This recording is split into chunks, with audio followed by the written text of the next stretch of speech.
In May 2023, millions of Netflix customers received a message they had been expecting and still hated. The account they had shared with children at college, former roommates, relatives, and partners was now supposed to stay inside one household. Use it somewhere else, and somebody might have to pay. Online, the verdict arrived instantly.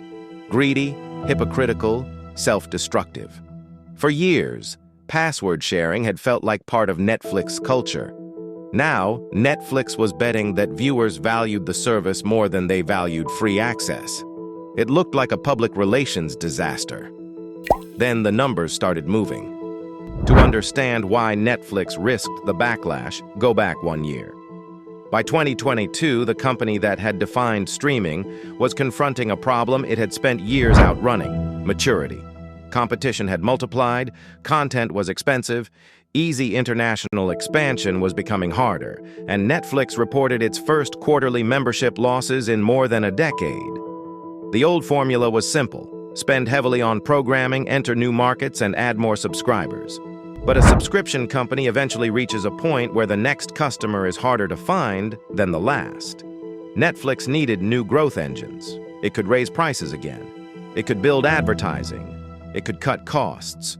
Or it could look at an audience that was already watching Netflix every week but was not directly paying Netflix at all. That audience was hiding in plain sight behind shared passwords. In February 2023, Netflix said more than 100 million households were sharing accounts. That was not a count of individual viewers. It was Netflix's estimate of households accessing the service without maintaining their own paid membership. For years, sharing had helped Netflix spread.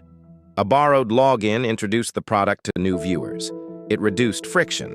It made the service feel generous. But once growth slowed, the same behavior looked different. To Netflix, this was no longer only a product feature or a cultural habit. It was an enormous pool of unmonetized demand. The strategic question was brutal. How much of that audience would disappear if Netflix enforced payment, and how much would convert?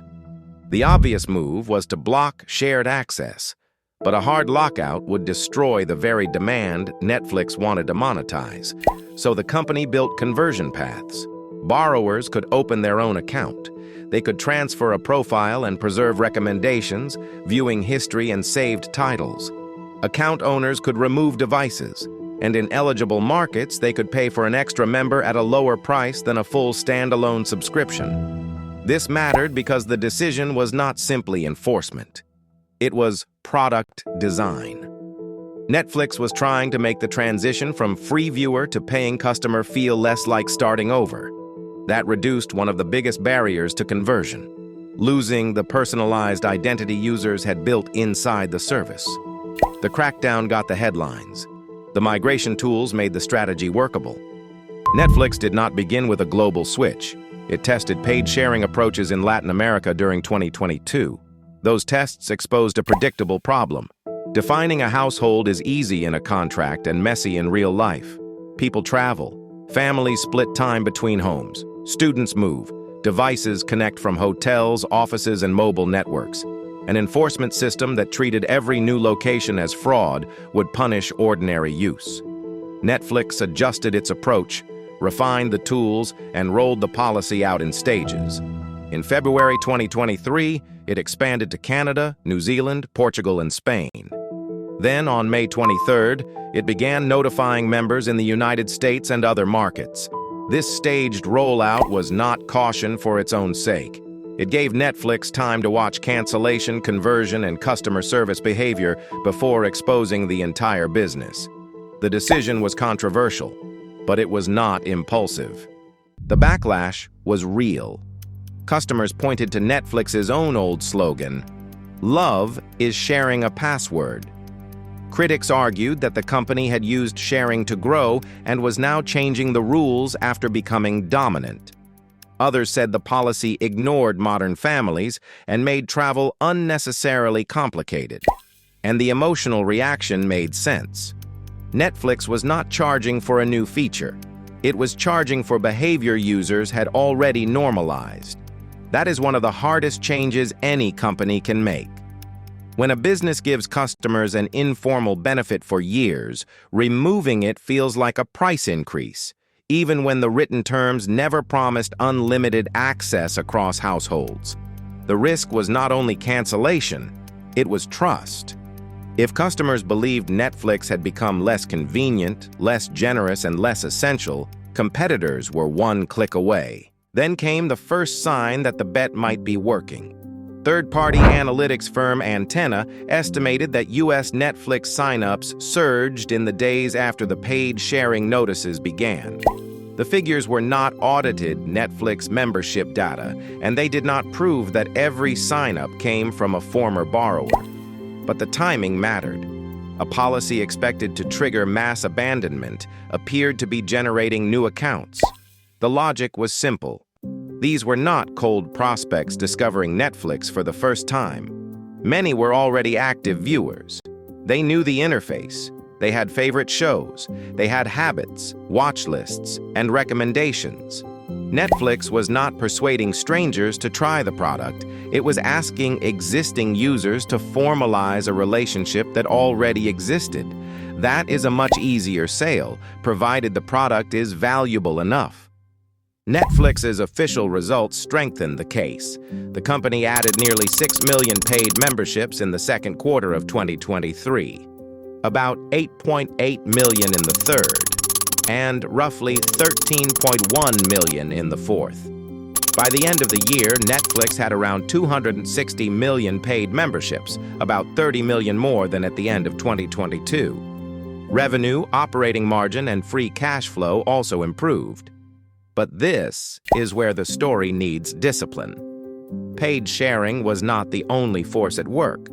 Netflix was also expanding its advertising tier, adjusting pricing, releasing popular content, and improving operating efficiency. Currency movements and regional conditions mattered too. So the evidence does not justify saying the crackdown alone saved Netflix. What it does justify is this. Paid sharing became a material contributor to renewed membership growth, and management repeatedly described the rollout as an important part of the company's performance. The unpopular decision was working. Why did so many viewers pay instead of leaving? First, habit. Netflix was already part of their routine. Conversion did not require a new behavior, it required a new payment relationship. Second, identity. Profiles carried years of watch history, recommendations, and unfinished shows. Profile transfer made a new account feel continuous rather than empty. Third, pricing options. Extra member slots and the advertising tier gave some users alternatives to a full premium subscription. And fourth, product value. The strategy only works if customers believe losing access costs more than paying.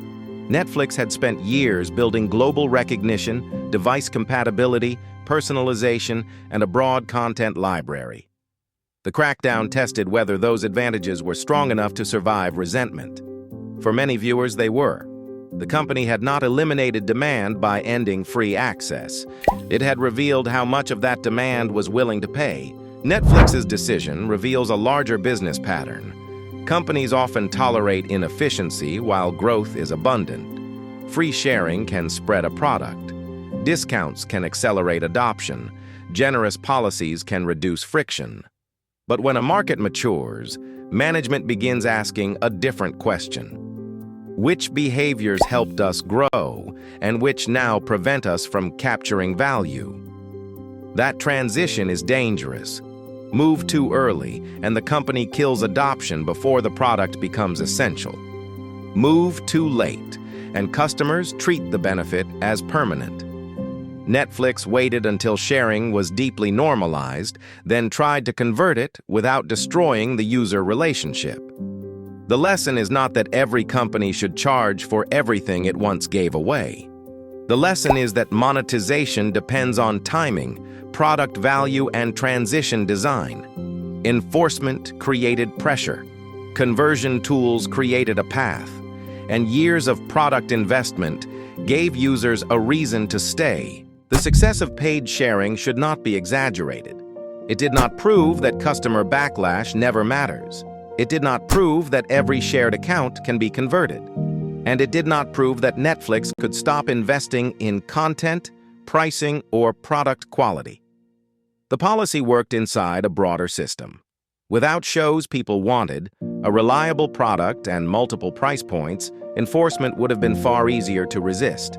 And because Netflix does not disclose a precise public count of former borrowers who converted, the exact contribution of paid sharing cannot be isolated from every other growth driver. The strongest conclusion is narrower and more credible. Netflix identified a huge group of existing users, increased the cost of remaining free, and reduced the friction of becoming paid. That combination materially improved its growth options. Netflix made one of the most unpopular decisions in its history. It began charging for behavior it had tolerated for years, knowing that customers might cancel, competitors might benefit, and its own brand might look hypocritical. But the company understood something important. A shared password was not only lost revenue, it was evidence of demand. The viewers Netflix targeted were already using the product. The challenge was to convert that usage without making the service easy to abandon. The rollout was not perfect. The backlash was not imaginary. And paid sharing did not single-handedly rescue Netflix. But the conversion engine worked. It helped restart paid membership growth, strengthened Netflix's monetization model, and showed the rest of the streaming industry what maturity would look like. The decision succeeded not because customers liked it. It succeeded because enough customers decided Netflix was worth paying for. Thanks for watching. See you in the next episode. Tap the bell for new Decision Atlas episodes.